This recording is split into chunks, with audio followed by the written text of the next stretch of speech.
All right, folks, we are on the last stage, I guess, of constructing our contoured nursing pad. So the last thing that we're going to do is stitch this guy together. And I'm sorry about the kind of backlighting we've got going on here. I'm trying to get this done in the last of the fading light of the day, but this is the contour nursing pad that we've been working on.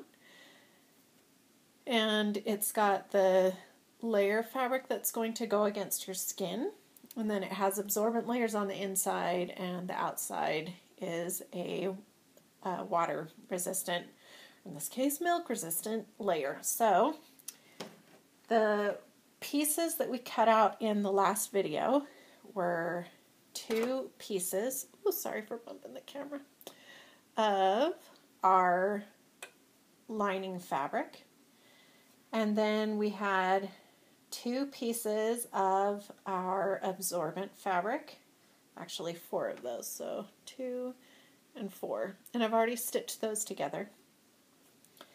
And then our protective layer, and I've already stitched those as well, just so that we can kind of get on the move here. So I just want to show you how I put these 2 pieces together in order to create that contour shape. So hopefully I get this right the first time, since I've already got everything else all cut out. But what I'm going to do is go ahead and set my machine to a zigzag stitch, and I'm going to do a nice wide stitch, and so I want that needle to go as far to the left and right as it can go. And then I'm going to decrease the stitch length so that the stitches are also close together. So that instead of going like this, it's more of kind of a close together satin stitch.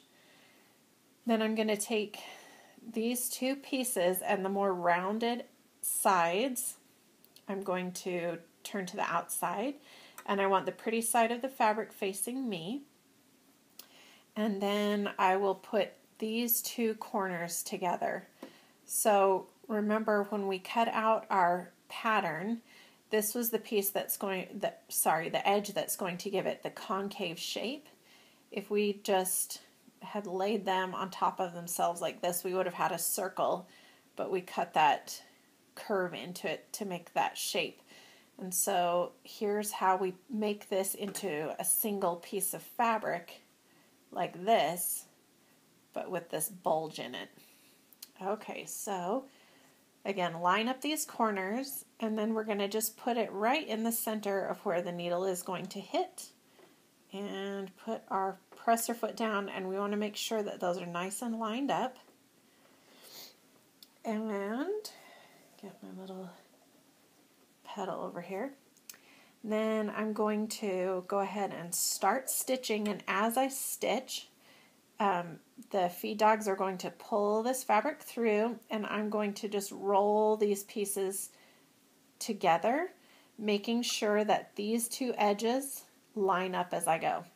So I'm going to try and go a little bit slowly so you can see what's happening. So you can see the needle is piercing this piece of fabric and then that piece of fabric, and it's just attaching them together. And I hope you can see that as I go, I'm just kind of nudging these 2 pieces of fabric together right before they go under my presser foot. And then I'm keeping that edge right in the center of where the needle is falling. So I'm going to speed this up a little. And I don't want them to overlap, I just want them to touch as they go in. And you can see this is starting to curl up in the back because we're already getting that concave shape.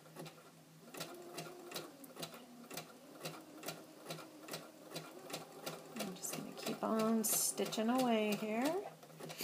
And then after I finish this, we are going to have a little sandwich that we make. I'm getting too far over, so I'm just going to sink this into the fabric and recenter myself. It's hard to see because I'm kind of off center so the camera can see what I'm doing, but trying to keep this line as straight as I can. And then just matching these edges up all the way to the end. So you're paying attention to a lot of things. You're paying attention to where the needle is hitting to make sure it's getting into both pieces of fabric.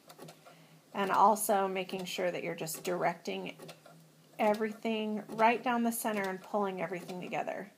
I'm not going to bother back stitching because I am going to serge this, and so that's just going to cover up those edges anyway.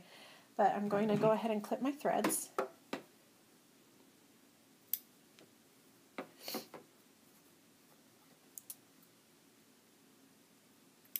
And now that's ready.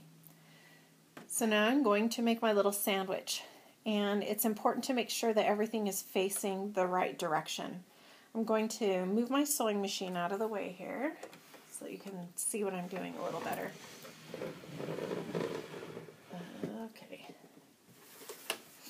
So what we're going to do is I want this side of my fabric to be concave, so I'm just going to push that in so that this dish has the pretty part of the fabric, the right side of the fabric on the inside. And then flip it over, and then I'm going to put a layer of my absorbent material. I'm just going to line up the seams and try to sort of line everything up as best I can. And then same with the next layer of absorbent material. And then I'm going to find the right side of my my waterproof layer. And if I was using PUL, the shiny side, I would want the shiny side touching this absorbent material. But since I'm using fleece, it doesn't really matter which side is pointing out. I'm just going to decide which side I like. And I like this side to face out. So what it's going to look like after all of these seams are nice and lined up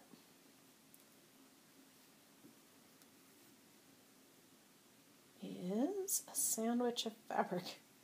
So just a contour sandwich there. And some things are hanging out and some are tucked in. Since I'm using a serger, that won't really matter, because my serger will just come trim these edges off as I go. But if I were to need to use my sewing machine, if I didn't have a serger, I could just use the same zigzag stitch that I used here. I could take my scissors and just trim away this excess that's hanging out here, like this.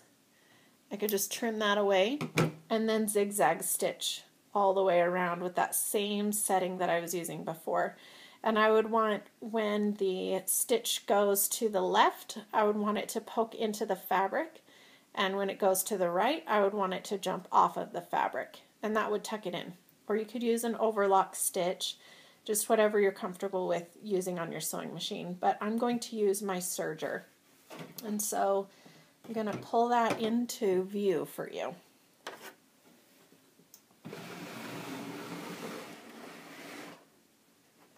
Okay,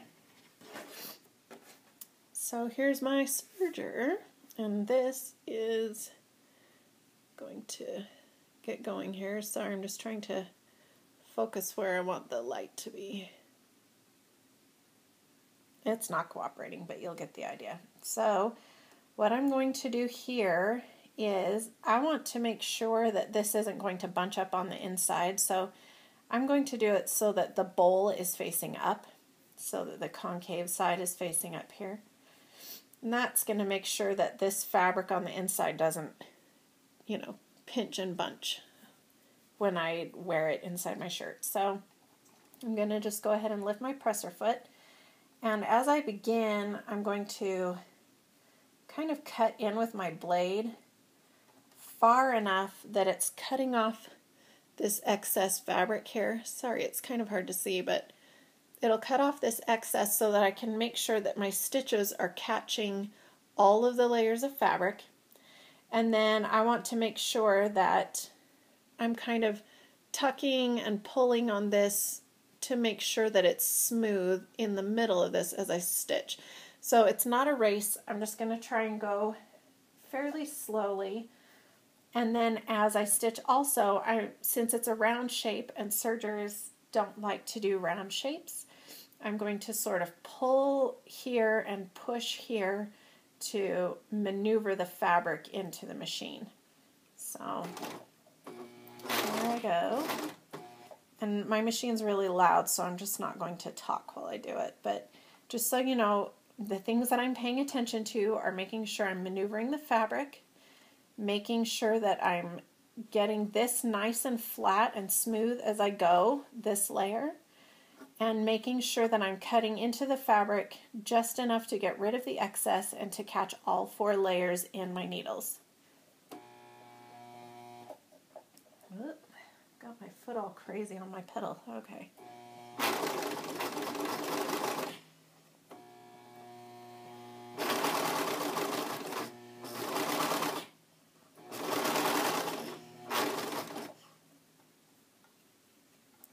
Fabric's shifting, so I've got to adjust a little bit there.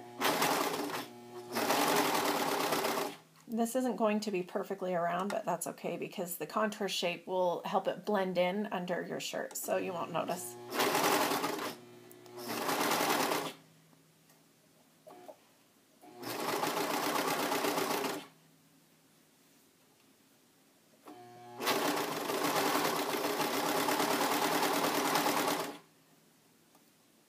And I don't want to take off too much fabric because, you know, I don't want to make this smaller than I already made it because I like the size.